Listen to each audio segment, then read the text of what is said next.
answer them. I'm Bob the Canadian. It is a Saturday night here in Ontario, Canada. We have lots of people already in the chat talking. There are also some questions that have already been submitted via the form.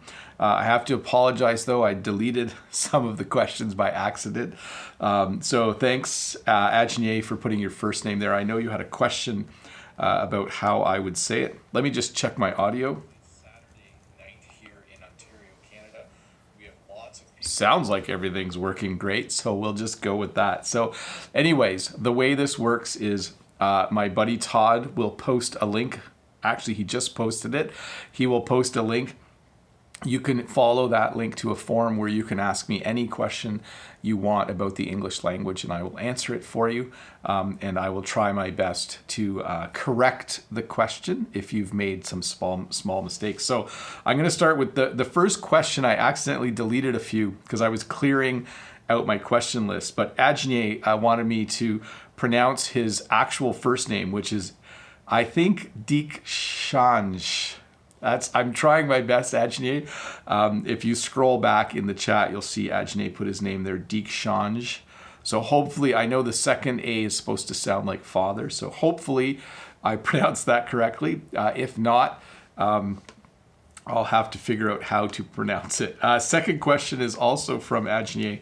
Let me get that posted in here.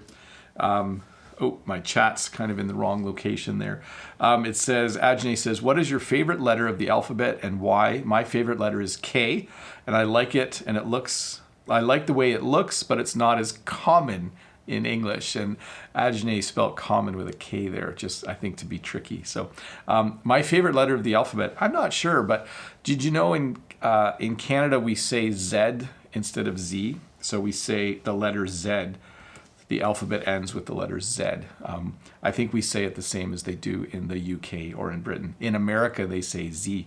I would say my favorite letter of the alphabet is probably B, because it's the first letter of my first name. So B as in Bob is how we would say it. Karina has the next question, and I'll just keep moving through the questions here. Again, if you have a question, please post it using the form. And welcome to the 228 people that are suddenly here practicing their English. So this is meant to be a time to ask questions, but it's also great listening practice. So make sure that you take some time to listen carefully to the lesson as I go along. Karina says, let me try to pronounce things correctly. You sometimes say, if I was to, but I also heard other native speakers say, if I were to. The second one sounds strange. Is it a regional difference or are they wrong? They're actually both right. Ajne says you also say Z in India. I think that's the correct way to say it. So I will tell you this. I think I use both and they are both correct, Karina. I say things like, if I was to take a sip of my tea, my throat wouldn't feel as sore. If I were to take a sip of my tea, my throat wouldn't be as sore. By the way, I don't have a sore throat. That was just an example. I'm actually feeling really good right now, so that's nice. So I think they are both correct. I think that we use them somewhat informally, and we break a little bit of our grammar rules when we use them, but they are both totally normal phrases that you would hear, and you can use both interchangeably. Let's move on to the next. Oh, there are a lot of questions. Look at that. All of a sudden, there's like 30 questions. I'll try to go fast. I'm not going to speak fast. Gaga says, hi Gaga, by the way. How can I pronounce the TH in this, that, the? Can you read it slowly? I can't pronounce it quickly in a sentence. I have to go to church now, so sorry, I will watch later. Sure thing, Gaga. So when you get back from church or tomorrow, it's this, that, the. This, that, the. I know it's probably not fun looking at my mouth and my tongue sticking out, but this, that, the. You can see that my tongue comes between my teeth. This, that, the. Next question is Doreen from Taiwan. Doreen says, hi Bob, hi Doreen. my question is, what's the difference between next to the road and on the side of the road? Do they have the same meaning? Thank you. Yeah, so if If there is something next to the road, or if there is something on the side of the road, or if there is something beside the road, there's a third way to say it. They all mean the same thing. Absolutely. We would normally say on the side of the road. On the side of the road, beside the road would be the more common ways to say it. Second question here from Doreen from Taiwan says, my question is how to pronounce VE. It's hard to tell we've performed much better and we performed much better. And do they have the same meaning? So I overpronounced it there. I said we've performed better. We've performed much better. So it's just a slight V sound. We've performed much better, or we performed much better. So you just have to listen for that very soft V sound. We've performed much better. Lusa, let's see here. Lusa from Brazil says, hi, Bob. I'm not sure if you'll answer my question. I'm afraid it has to do with grammar. I'll give it a shot. I don't know how to use from and of. For instance, this dog is from or of my son. Oh, if your son gave you the dog, you would say the dog is from my son. If your dog owns if your son owns the dog, you would say it is my son's dog. Okay, you wouldn't say it's of my son. In other languages, we often do that. Okay, but in English, it's either if you say the dog is from my son, it means that your son gave you the dog. Did I say dog or son there? If you say the dog is from my son, it means that your son gave it to you. And if you say it is your son's dog, it means it belongs to your son. So in no situation would we use of, okay? Lolly has the next question. Lolly says, hi, Bob. Hi, Lolly.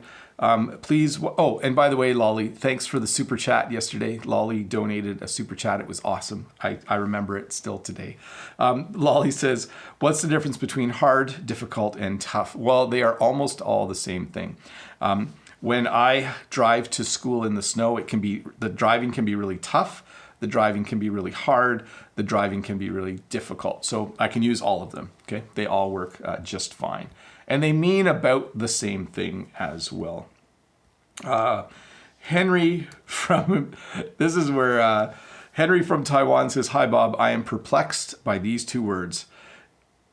And they're two words that Bob the Canadian has never seen before. So let me first of all tell you this. They are not common words, Henry. They are words that you will not hear very often in everyday English speech, okay?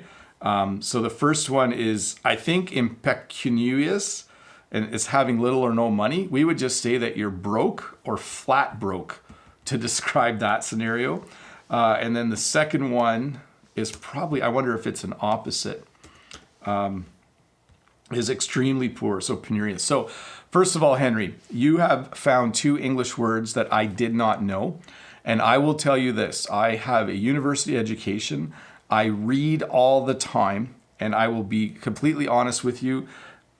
We don't use those words in English. You might run into them when you're reading, but those are some rare words that you've found. So we would say that people are in extreme poverty, if we were describing someone who is very, very poor. Or if it's just like they happen to have no money, we would say that they are flat broke. So anyways, I'm just going to say hi to the 325 people watching. Welcome. I'm Bob the Canadian. We're doing an English language question and answer session. If you're new here, there's a red subscribe button there you should click, and thumbs up are always welcome as well as super chats. If you guys like to give away your money, I'm not going to complain at all. Natalie has the next question. Natalie Harifa says, hi, Bob. Hi, Natalie.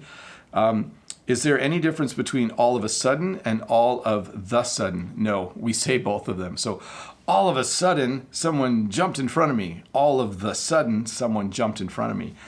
Go ahead, use both. I think all of the sudden is the most correct version, but definitely you can use both for sure. Let me clean up my questions here. Let's see here. Edward says, hi, Bob. Hi, Edward.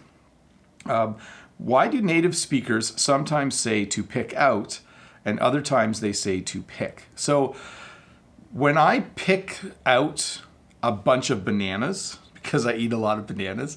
Thank you to all of you who live in countries that grow bananas. I always thank the banana growing nations of the world. When I pick out bananas, it means I look at a whole bunch of different bunches and I choose the one that I want, that I think looks the best. So I pick out. It means that I am choosing, or in my mind, kind of sorting through the bananas. If I say I was to pick some bananas, it means that I'm picking them off the tree. So it's a little bit different. So you can also pick up though, like on the way home from work, I can stop at the store and pick up some bananas, which simply means the same as buying the bananas. I'm just buying some bananas. So Henry, I hope that, or Edward, sorry, I hope that made a little bit of sense. And at least you have some example sentences there. B says, hi Bob, hi B. I love your English lessons very much. So my question is, what should I give my teacher for Christmas? Should I give her a card or anything else? So this is a great question, and it's about gift giving. And different parts of the world, different countries do gift giving differently. In Canada, it is very normal to give your teacher a card at Christmas, or to give your teacher a thank you card once in a while. So I would just give her a card. If you want, if you are in Canada, or if you're in a country where you can buy like a little gift card, you could give your teacher a little gift card to a coffee shop for $5 or something like that. So let's see here. Let's go to the next one. Columbiana from Cali says, let me get this posted in the chat. Columbiana from Cali says, hello Bob, what's the correct way of saying he decided to not do something anymore? He decided not to do something anymore.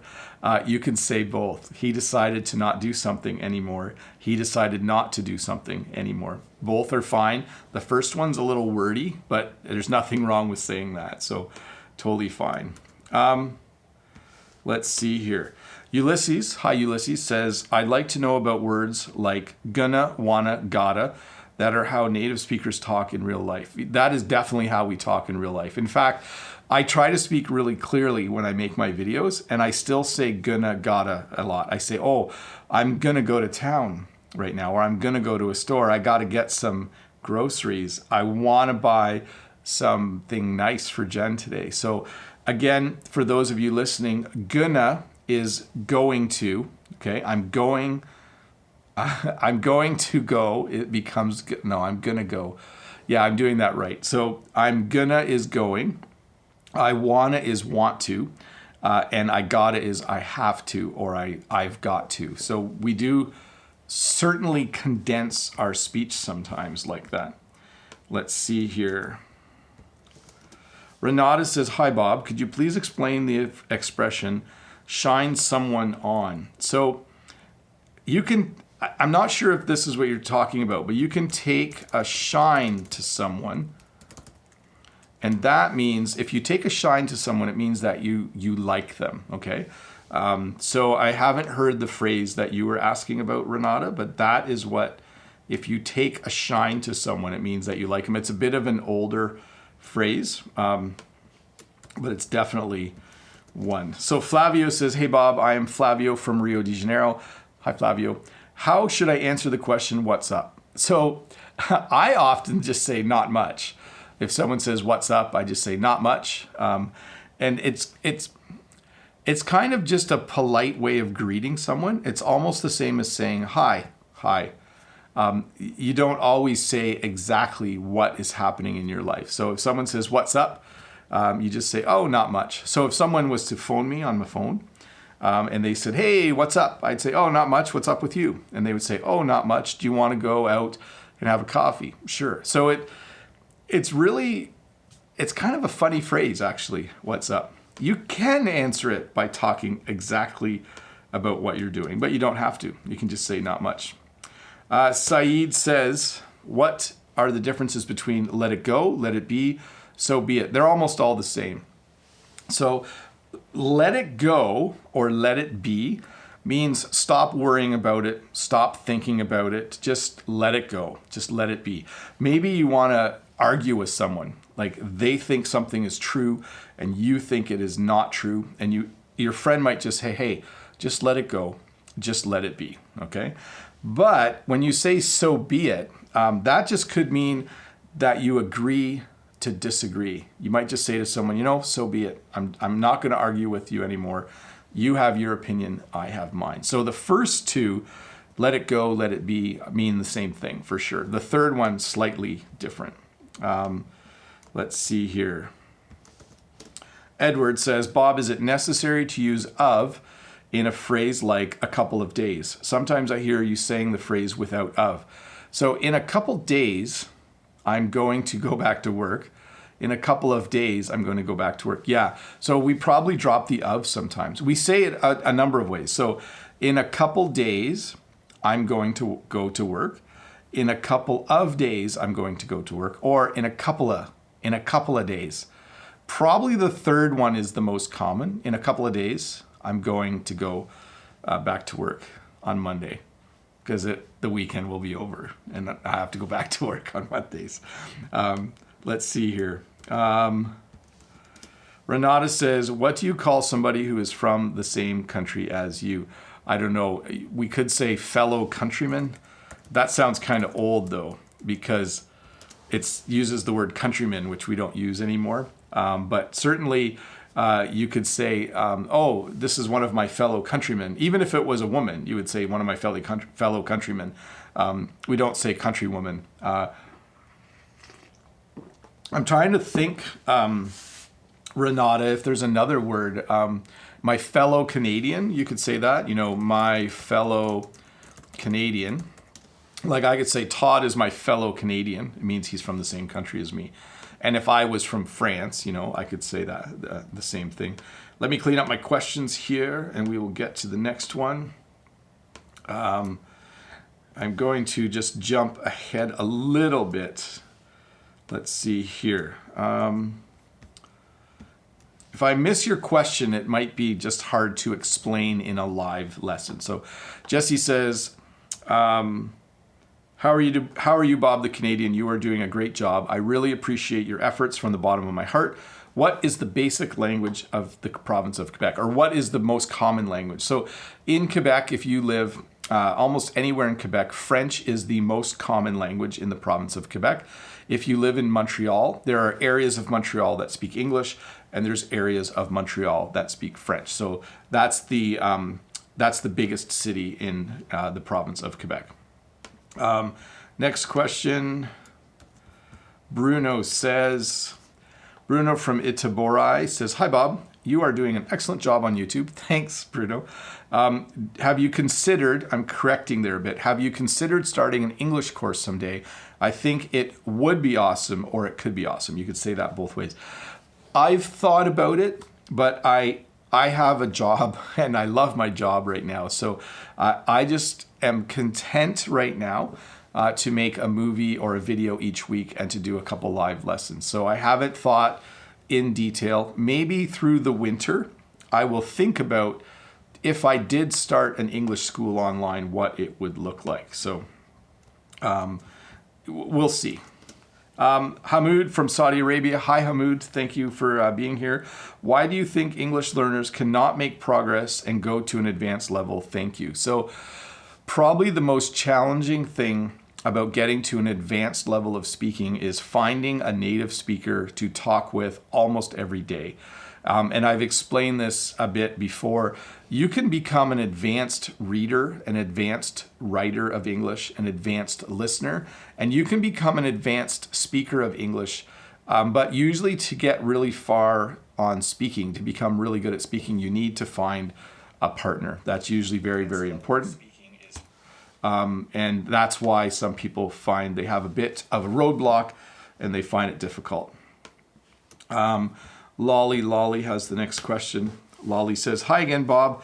Bo, actually. I think Lolly called me Joe earlier, maybe last week.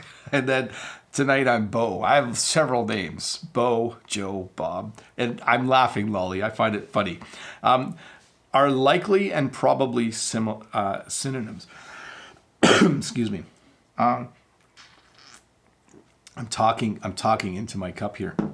So I will likely Have a good night's sleep tonight. I will probably have a good night's sleep tonight. They mean the same thing, okay? In those situations, they definitely mean the same thing. B, oh, I think we did this question B. It's about the Christmas card. So I'm going to just skip that one. Douglas asks a question about English. English is just a strange language. When do we use the phrasal verbs at the end of the phrases? For example, what are you looking at? Or move on. Thank you. So that's really hard to say because generally using a phrasal verb at the end of the sentence isn't correct in writing, but we do it all the time, right? So what do you need to pick up? What city are you going to move to? So we often do that. And I don't know how to answer it right now during a live lesson, Douglas. Sorry about that.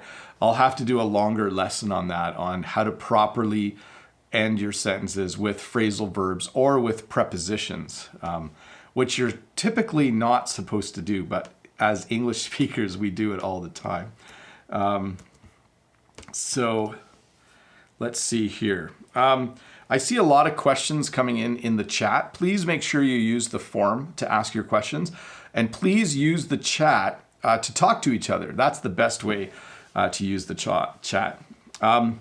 Oh, Sean's here from Free 99. He is using his own account instead of his Free 99 English account. So I just want to shout out to Sean.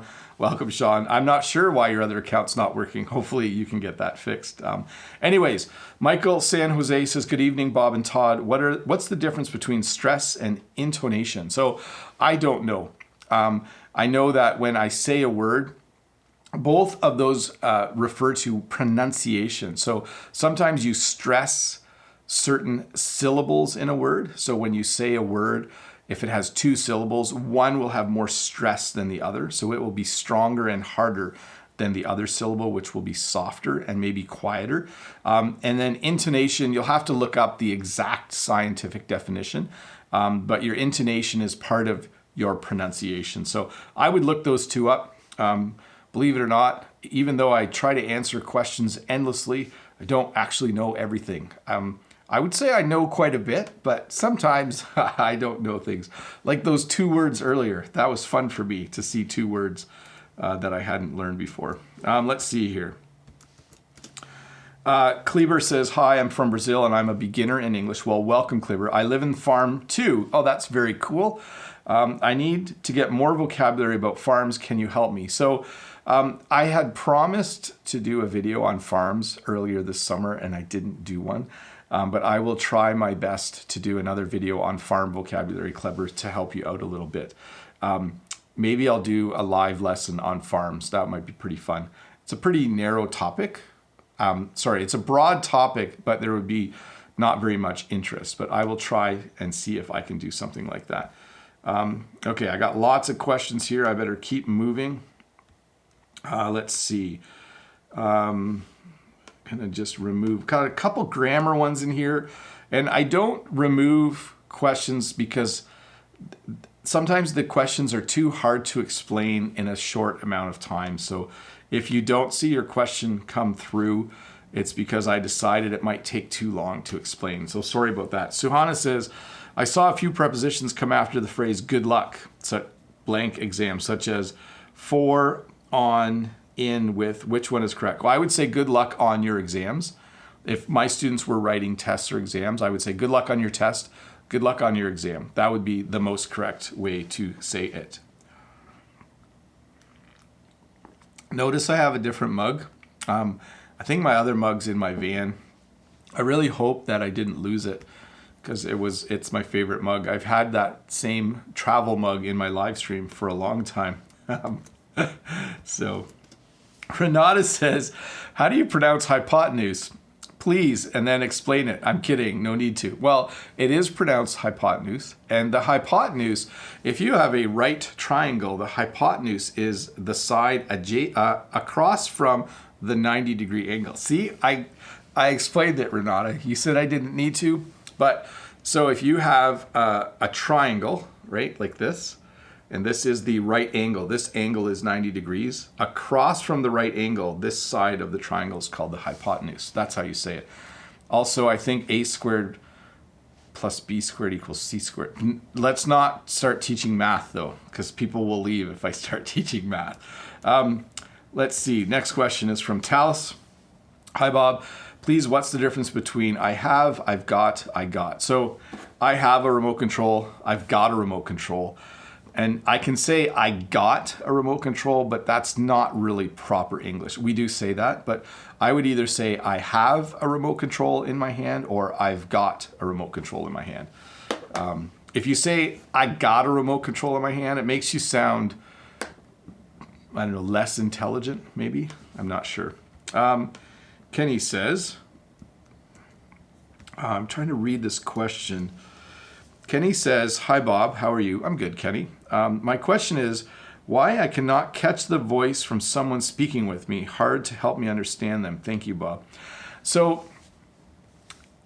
when you're learning a language, it's good to find people initially who are teachers of that language and have your first conversations with people who teach the language you are learning rather than native speakers. It's kind of like the middle step.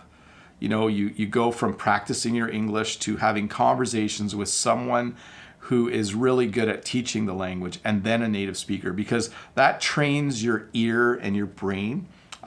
It sounds to me like you might be talking to someone who is talking too fast, and that just isn't helpful early on. So try to find someone who can help you. Next question, Sonia Gardia says, is it still common to say that's not my cup of tea? Yeah, it definitely is. So this is my cup of tea, literally, because this is actually a cup of tea. But if I was to say, I do not sing in a choir, it's not my cup of tea. It just means, that I'm not interested in singing. Maybe I'm not good at singing.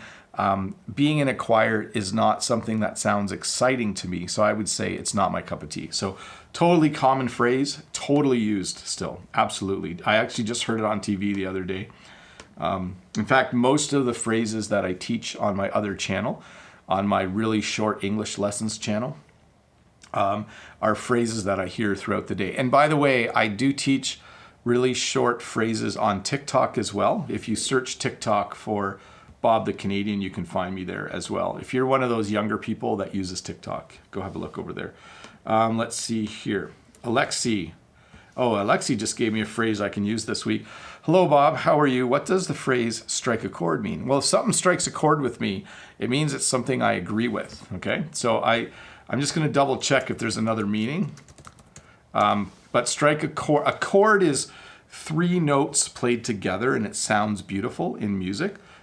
So if something strikes a chord with you, it means that it's something you really like. Or, you know, let's say I'm reading a book, and in the book there's a part of the story that it just reminded me of my own life. I could say, well, it really struck a chord with me. So that's what strike a chord, or struck a chord is the past tense. Let's see here. Saeed says, most of the time I think natives don't say am, is, are, and the other be when they speak informally. Is it correct?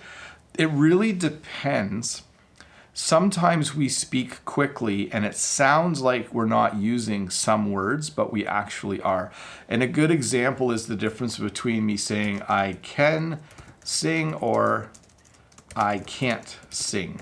Sometimes people who are learning English don't think you're saying the T in the second sentence. So they hear I can sing and then they hear I can sing.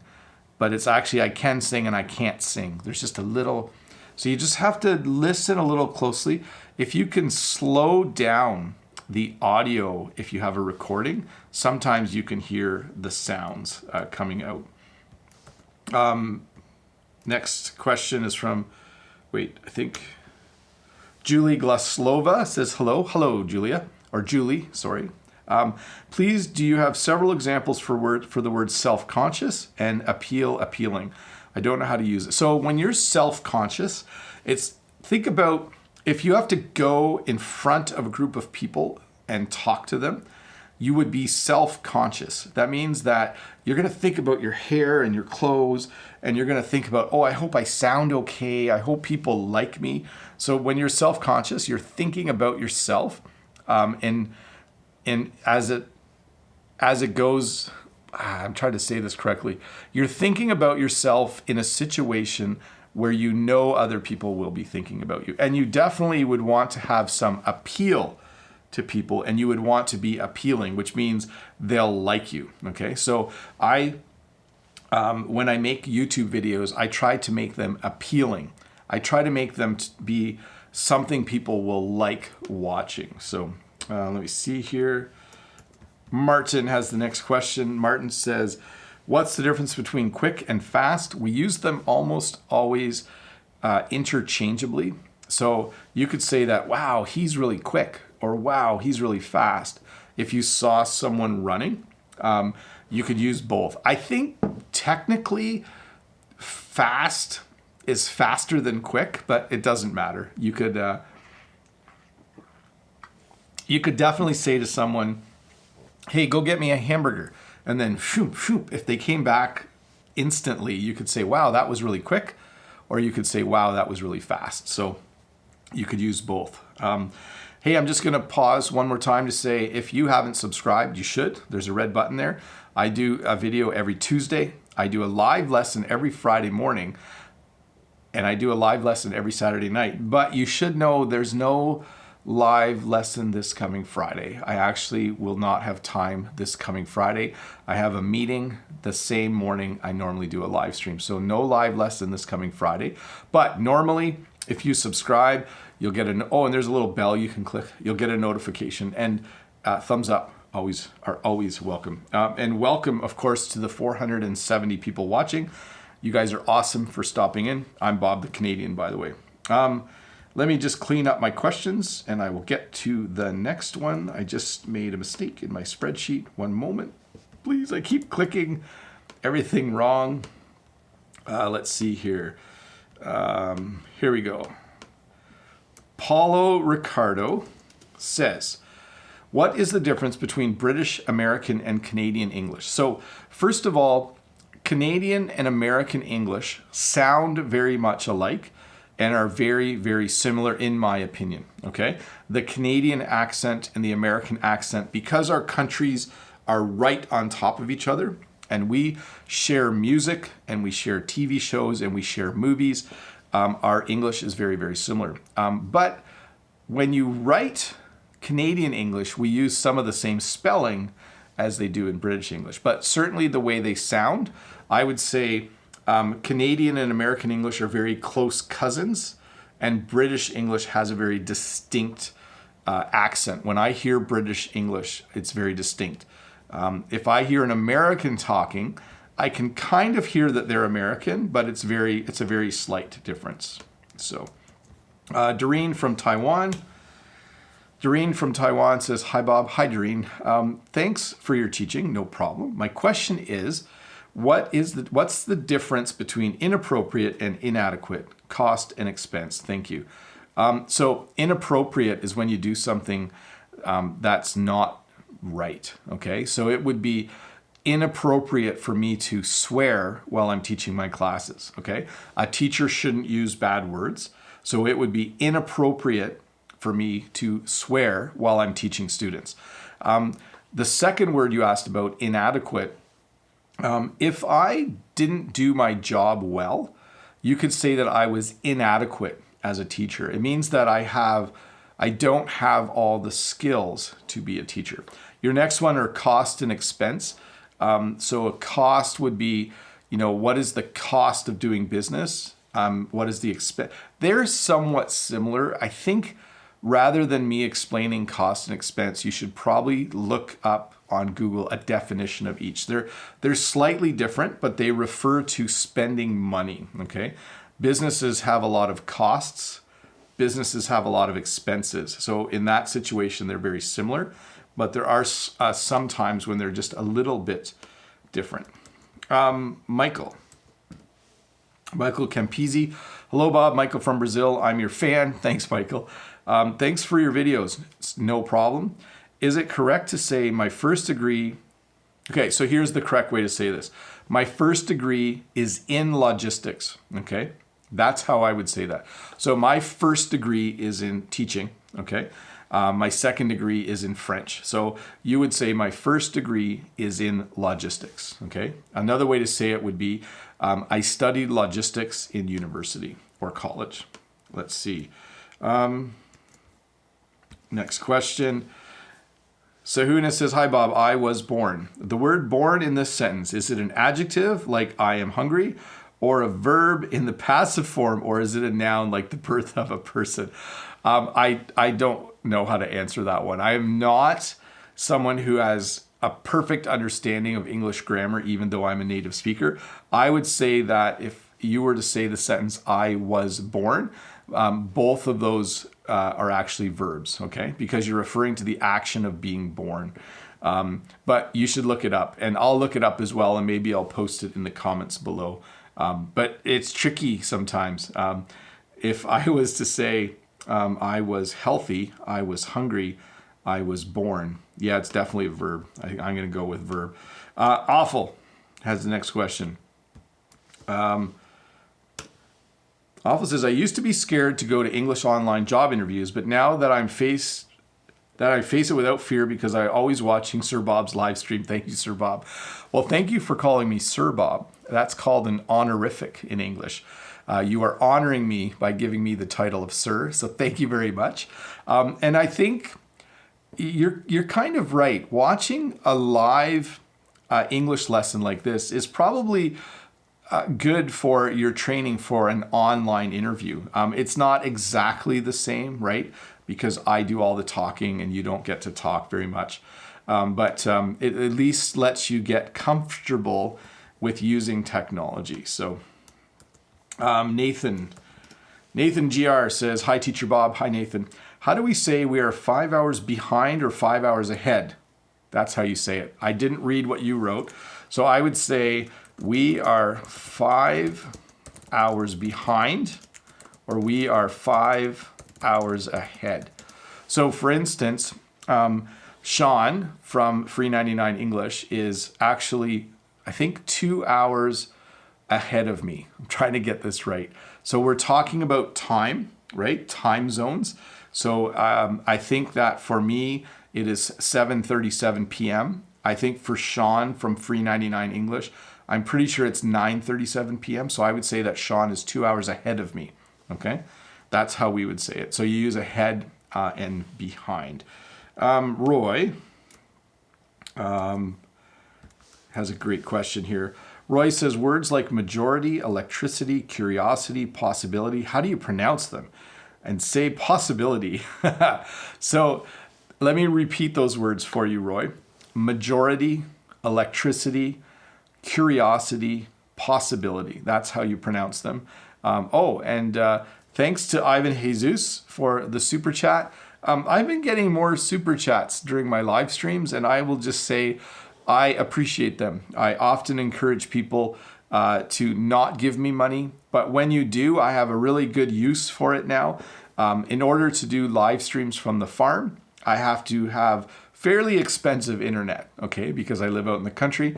So whenever someone gives me a super chat, I use that to help pay my internet bill. So thank you, Ivan Jesus, you're awesome. And just to follow up, Sean says there is only 1 hour difference between us. So that's actually an excellent sentence, Sean, because so the way we talk about it is Sean is 1 hour, what did I just say? He's 1 hour ahead of me. If you go to another part of Canada, they would be behind me. And then we talk about it as the difference. So there is 1 hour difference between where I live and where Sean lives.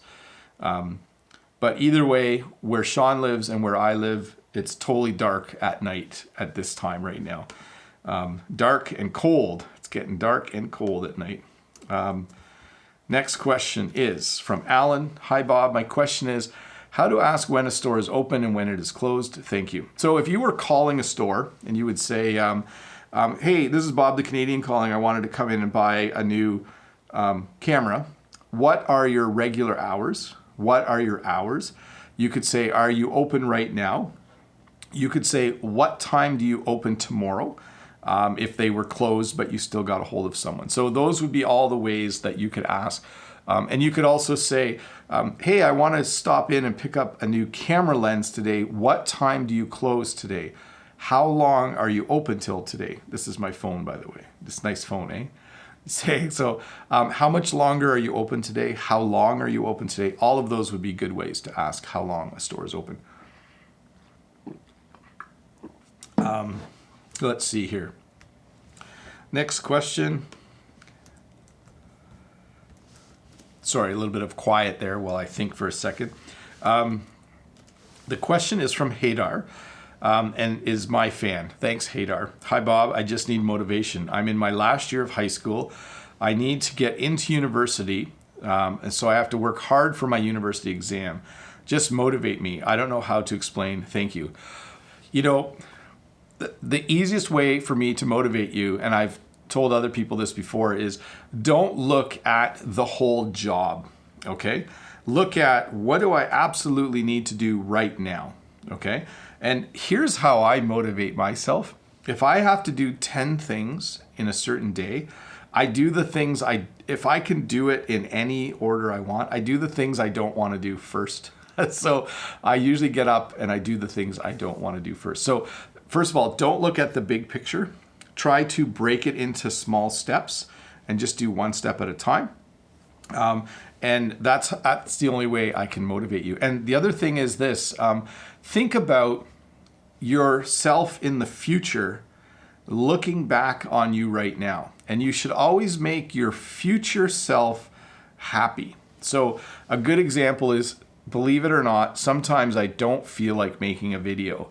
But I always think to myself, in a year, when I look back, I want to say, oh, I made a video every Tuesday for a whole year. I want to be able to say that in the future. So make your future self happy. Hopefully that makes some sense. That's my advice to you right now, Hadar. Let's see here. I'm just going to clear some things out. Let's see here. Paul says, hi, Bob. Hi, Paul. How are you doing? I'm doing good. I hope you're doing good too. I hope you're having a good day. Can you tell me what exactly this expression means? I kind of fixed your question a bit there. I'm definitely a one-take wonder, and I definitely haven't. Okay, so here we go. There's two phrases there. The one is, in Canada, where I live, we say, I am a one-hit wonder. If you're a one-hit wonder, it means that you did one thing really well in your life and then nothing else. We usually use that phrase when we talk about musicians or bands who have one really good song in their careers and then they don't have any more. I think that's what you're referring to.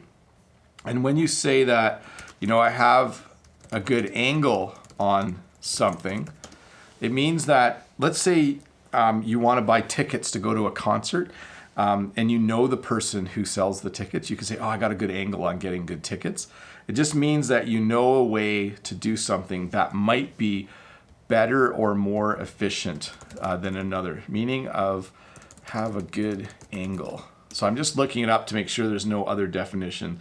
Yeah, it just says a plan or a way of doing something that's incredibly efficient or faster than other ways of doing it. So that's what a good angle would be, for sure. Let's see here. Gonna just read this one over. Okay. Darby Jean Louise says, greetings from Haiti. How you doing, Bob? Whenever I feel lazy about learning something new in English vocabs, I watch tons of series like TBBT or Friends. Do you think I won't get anywhere with this? Here's the thing. There's times when you work hard to learn a language, and there's times when you're feeling lazy. And I always say, if you're feeling lazy, as long as you're doing something, okay? The worst thing you can do is stop, okay? You should never take a break from learning a language, but maybe for 3 days, all you do is listen to English music. Maybe for a couple days, you just watch Friends. That'd be great. There's nothing wrong with that. So Sean is mentioning that they had their 15 seconds of fame, okay? Sometimes people have, in life, you get one chance in life to have 15 seconds of fame.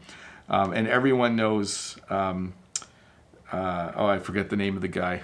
Isn't there 6 Degrees of Kevin Bacon? That's another one, right? Everyone's related to Kevin Bacon some way. Now I'm not making sense. Sorry about that. I will get back on topic now.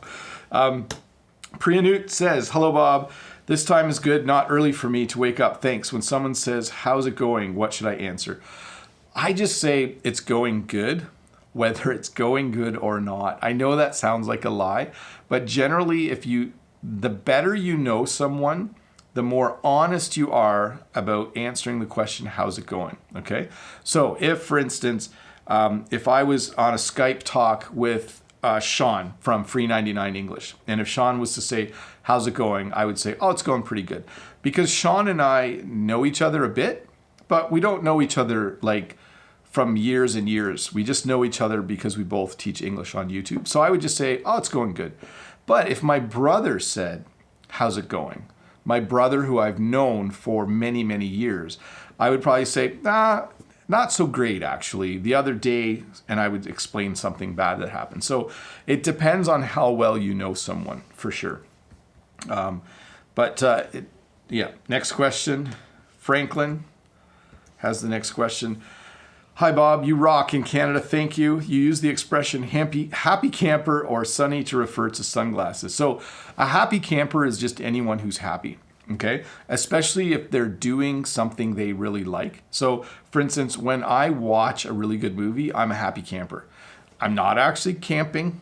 I'm happy, but you just use that phrase to describe someone who is happy doing the thing that they're doing. When I do a live English lesson like this, I'm a happy camper. I like doing it. I think when Sean makes a video for his English channel, he's a happy camper because he's in his happy place. So that's another phrase, by the way, happy place. Let's see here. Ajne says, can you pronounce the sounds of the letters V and W? Do they sound similar to you? Most languages only have one of these sounds, so they can't differentiate while speaking English. So in English, they're definitely different sounds. So if you think about something, let me think of a word like vivid. So if something's vivid, it's very clear, okay? So vivid. But if you think of the word wild, like out in the wild or something is wild, let's see here. Someone's typing in all caps there. Wild definitely is a different sound. So vivid, see my mouth, or wild. Great question though, Ajne, because it is kind of strange, right? That we have letters that have distinct sounds that other people who speak other languages have trouble forming. Next question is from Inti, says, how would you explain the word quite? So we use this word as a filler word a lot. Like there's quite a few times where I use the word quite and you probably didn't need it, or I probably didn't need it. So quite, it's just kind of, it's a descriptor. Like if I say this tea is hot, or if I say this tea is quite hot, it means almost exactly the same thing. If I say it's quite hot, it's probably a little hotter than hot. So it just kind of modifies the hotness of the tea. This cup whistles a little bit when you drink. I don't know if you heard that. Let's see here. Ziku is yelling, thank you, bro, for your videos in the chat. I appreciate it, Ziku. You should know, though, that if you type in all caps, it looks like you're yelling. Did you know that? Online. Let's see here. Lone from Vietnam says, hi, Bob. Can you tell me how to pronounce industrialization? I think it has two ways to pronounce. Thanks so much. So the way I say it is industrialization. So industrialization is when there is an increase in the amount of industry or factories or mechanization in a certain area. So that's what that is. Ivan Jesus, thank you so much for the super chat. And you say, hi, Bob. Hi, Ivan. Thank you again. How can I improve my English? So I feel like I should make like a little video that explains this again. The best way to improve your English is to spend an hour a day, first of all, and do some reading, some writing, some listening, some speaking, and learn some new vocabulary. It is to me the most balanced approach to improving your English. So read every day. Sorry, this finger was read. Read every day. Write something every day. listen to something every day, even if it's just music or watching a TV show. And then somehow you need to speak English every day, even if you're just speaking out loud to yourself. And then do whatever you can to learn new English words. That's the best way, Ivan. Again, thank you for the super chat. That's the best way to improve your English over time. Let's see here. Talis has the next question. Hey, Bob, what's the common phrases for greeting? So the most common phrases are hi, hello, how's it going, what's up, hey man. I know it sounds funny, but we do actually say that. Or hey, how's it going? So we add hey in the front. Hey, how's it going? Hey, haven't seen you for a bit. So if you haven't seen someone for a long time, you would say, hey, haven't seen you for a while. Or hey, good to see you, man. What's up? I think I say man a lot. I think that's because I'm really old. I think old people say that. But those are a bunch of ways to do greetings. But you can't go wrong with hi and hello, okay? Like hi, and then if you know the person's name. Like if you saw me walking down the street, the best thing would be to say, hi, Bob, or hello, Bob. And I would stop and talk to you for sure. Although where I live, I don't often meet people when I'm walking down the road because it's kind of in the middle of nowhere. Let's see here. I don't know how to pronounce Kayo. Hello, Bob. Hello. I intend to spend 1 month in Canada to study English. What do you think? Is it a good period of time? Yes, but maximize your time here. If you are coming to Canada to study English, if you are coming by yourself, that is the best scenario. Spend as much time as you can talking to native English Canadian speakers. If you are coming with other people from your home country, make sure you don't just talk to them in your native language. Get out, talk to English speakers. You have to do it. Because you can spend a month in another country and hardly speak the language of that country if you are traveling with people from your home country.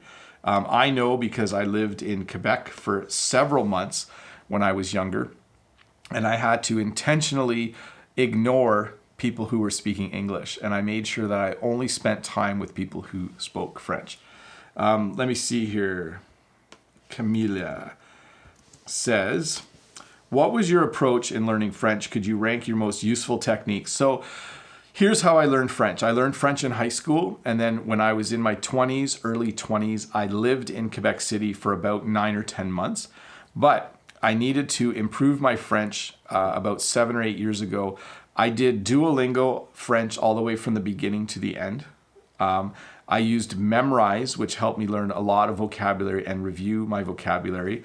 I read furiously in French. I just started reading in French instead of English. So I like to read books every weekend. I usually am reading a book. So I started reading in French. And for 2 years almost, I only watched French television at night. And I switched to listening to only French music. And I hired a tutor on Preply. There's actually a link in the description. I hired a tutor on Preply. Actually, I hired 3. I hired Reina and Audrey and Moise to speak French with me. And I did about, I think, 60 or 70 hours of French language training with them. And that's how I improved my French. And you do have to invest a lot of time. Oh, and I also took my B1 and my B2 test in 2016 and 2017. If you do your CEFR tests, there's nothing more motivating than knowing you have a language test coming up. So if you book an English like A1, A2, B1, B2 test 6 months from now, that will really make you study. You will study a lot of English for sure. Let's see here. Saeed says, what's the difference between the sign and symptom? So sometimes you have signs that you're sick. You know, the signs would be that, runny nose, stuffed up nose, you're coughing, but those are also symptoms, okay? Symptoms are related to the flu, symptoms are related to an actual illness, but sometimes there's signs that you're sick as well. We would use symptoms specifically for certain illnesses, like, oh, those symptoms make it sound like you have the flu, right? So I see Easy and Fun English is in the house. Hi, Easy and Fun English. How are you doing? It's good to see you here. Chatting it up with Sean, it looks like. So it's nice to see some other English teachers popping in and out. I will certainly go and have a look at your channel as well. I think I did once already, easy and fun English. But anyways, I'll pop over and have a look. It's good to see you here. And I'm going to do a few more questions here, folks. Next question is, oh, I'm clicking in the wrong spot. Ming H. Sun says, hi, Bob. What's the difference between down the road and on the road? So down the road, my neighbors live down the road, okay? Ignore the first part of that sentence. My neighbors live down the road. That means that I live in a certain part of this area, and then if you go a little further down the road, my neighbors live there. If you're on the road, it means you're literally driving your car on the road. So often my younger brother would travel for work, so he would be on the road a lot, which means that he was in his car driving from one business to another, talking to them and selling them things. So down the road just means they're on the same road as you, but further down. But on the road means that you're actually traveling. Let's see here. By the way, I did want to mention, you might think I changed the time of my live stream, but I didn't. It's actually the same time here in Canada because we have daylight savings time. We turned our clocks back last weekend. So in the fall, we turn our clocks back, and in the spring, we turn our clocks ahead. So last Saturday night, I got an extra hour of sleep. It's really cool. So when I was done the live stream last week at 8 o'clock, we turned our clocks back so they were at 7 o'clock. And it was super fun. It's like time travel in some ways. So let me see here. I'm going to try and do a few more questions here. I'm not going to get to all the questions again. Sorry about that. Let's see here. I'm not going to do that one. Let's see here. Next one from Edgard. Edgard says, what's the correct form? It's worth it. It's definitely the first one. I don't want to say the second two because they are incorrect. So it's worth it. It's worth it for me to do a live stream. I really like doing a live stream. It's super fun for me. So it's worth it. So the other two I wouldn't look at. Let me just check something here, and then I'll get back to the next question in a moment. I just want to make sure. Let's see here.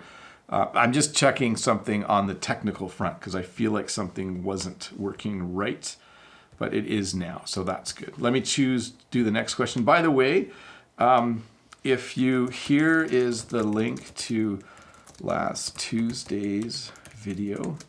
If you didn't watch last Tuesday's video, I'm putting a link right there in the chat for you if you want to go and watch that. We're almost done here. Kuo Shi from Taiwan has the next question. Let's see here.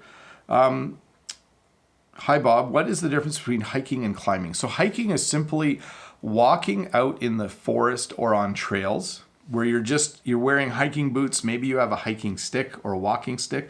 Climbing, though, is when you actually climb up the face of a cliff or mountain. So quite different, actually. So let's see.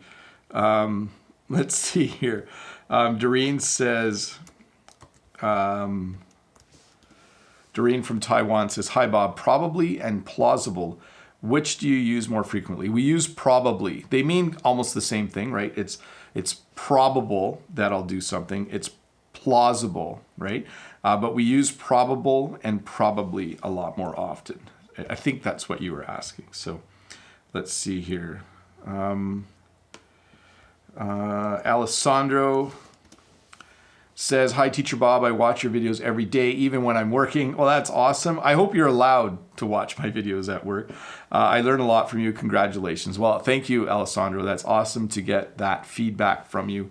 I will, of course, keep making videos for everyone like you. Veeck says, how are the crops doing now on your farm and how many trees do you have? So we just had our soybeans harvested this past week. I didn't have an opportunity to take a picture or make a video of it because it happened while I was at work. My neighbor came with a large machine called a combine and he harvested my soybeans. All the flowers are done.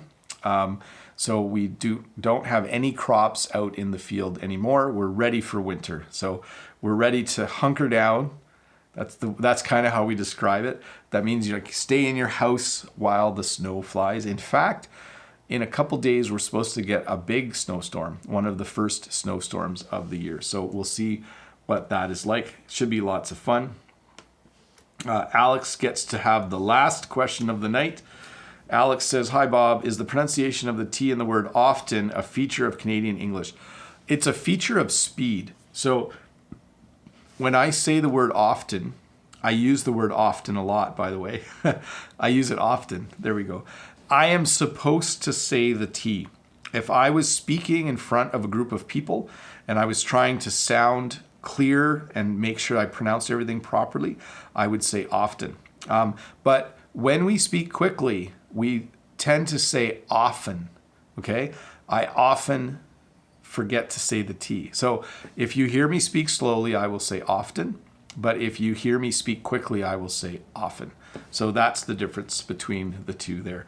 Hey folks, we're going to wrap up this English lesson. It's been 1 hour. I have to make sure that I take care of my voice. So thank you so much for watching. By the way, please come and watch this video tomorrow. It is of great benefit to watch this video 2 times. I know it's 1 hour long, but tomorrow you can turn on the subtitles and you can watch it again and just re-watch the parts maybe where you didn't quite understand what I was saying. So, but certainly for listening practice, watching this video 2 times is very, very beneficial. Thank you so much to the 516 people watching. Again, I know this feels like I'm promoting myself, but I like promoting myself. If you haven't watched Tuesday's video, I'm linking it. Here is Tuesday's video. Please go watch it. If you're looking, watch it, I can't type. If you're looking for something to do right now, great thing to do would be go and watch Tuesday's video. Oh, I just clicked on it by accident myself. I didn't mean to do that. Anyways, thank you so much for being here. I'm Bob the Canadian. Please hit that subscribe button if you are new here. And thank you so much to the over 500 people that attended this lesson.